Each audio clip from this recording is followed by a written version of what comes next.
Hi friends, எல்லோருக்கும் வணக்கம். இன்றைக்கி நம்ம சேனலில் என்ன வீடியோ பார்க்க போகிறோம்னா, நம்ம சமையலில் ஒரு நெகட்டிவ் சமையல் பகுதியை தாங்க இன்றைக்கி நம்ம வீடியோவாக பார்க்க போகிறோம். வாங்க வீடியோக்குள்ளே போகலாம். லதா வீட்டுக்கு போனால் ஓரளவு நல்லா சமையல் பண்ணும் அப்படிங்கிற பேர் இருக்கிற நான் இந்த சண்டே ஒரு வெந்தய கஞ்சி செஞ்சேங்க. அந்த வெந்தய கஞ்சி எப்படி சொதப்பிச்சு என்ன ஆச்சுங்கிறத பற்றி தான் நான் இன்றைக்கி வீடியோவில் சொல்ல போகிறேன். வாங்க வீடியோவை கண்டினியூ பண்ணலாம். நான் சின்ன வயசாக இருக்கும்போதெல்லாம் வெந்தய கஞ்சி எங்கள் வீட்டில் வாரத்தில் ஒரு வாட்டி செய்வாங்கங்க. ஆனால் அது அவ்வளோவா எனக்கு வெந்தய கஞ்சி பிடிக்காது. எங்கள் வீட்டில் நான் எங்கள் அண்ணன்லாம் வெந்தய கஞ்சியை பார்த்தா தெரித்து ஓடிடுவோம்.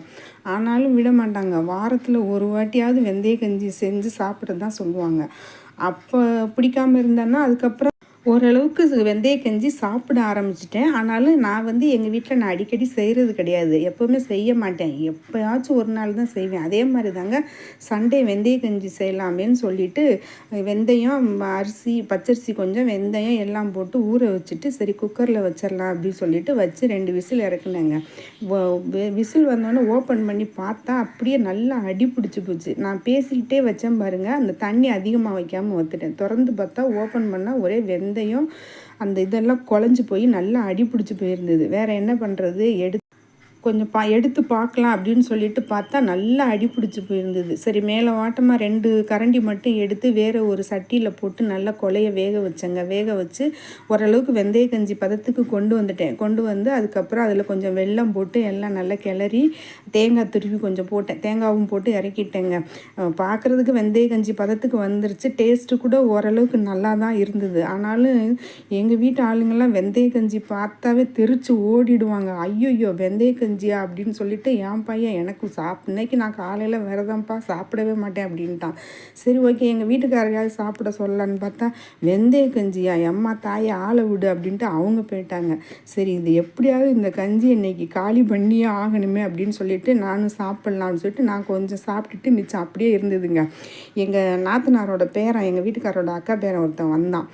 அவன் வந்தோடனே தம்பி எங்கள் வீட்டில் வெந்தய கஞ்சி செஞ்சுருக்குடா சாப்பிட்றா அப்படின்னு சொன்னான். ஐயோ அத்தை, எங்கள் வீட்லேயே அதே வெந்தய கஞ்சியை தான் போட்டிருக்காங்க அத்தை, எங்களை ஆளை விடுங்க அப்படின்னு சொல்லிட்டு அவன் போயிட்டான். சரி சண்டேனால எங்கள் வீட்டுக்கு எங்கள் பக்கத்தில் சொந்தக்காரவங்கெல்லாம் இருக்காங்க. எங்கள் வீட்டுக்காரோட சினிமா பையன் மகள்லாம் இருக்காங்க. அவங்கெல்லாம் வருவாங்க. அவர் அன்றைக்கி முருங்கைக்கீரை வாங்குறதுக்கு யதார்த்தமாக வந்தார். எங்கள் வீட்டில் கொஞ்சம் வெந்தய கஞ்சி இருக்குங்க, சாப்பிடுங்க அப்படின்னு அவர்கிட்ட சொன்னால் அவர் ஐயோ வெந்தய கஞ்சிலாம் நமக்கு ஆகவே ஆகாது, செட் ஆகாது, எங்களை ஆளை விடுங்க அப்படின்னு சொல்லிட்டு அவர் தலைதெறிக்க ஓடிட்டார். ஆக மொத்தம் அன்னைக்கு செஞ்ச வெந்தய கஞ்சி யாருமே சாப்பிட்லங்க, என்னை தவிர.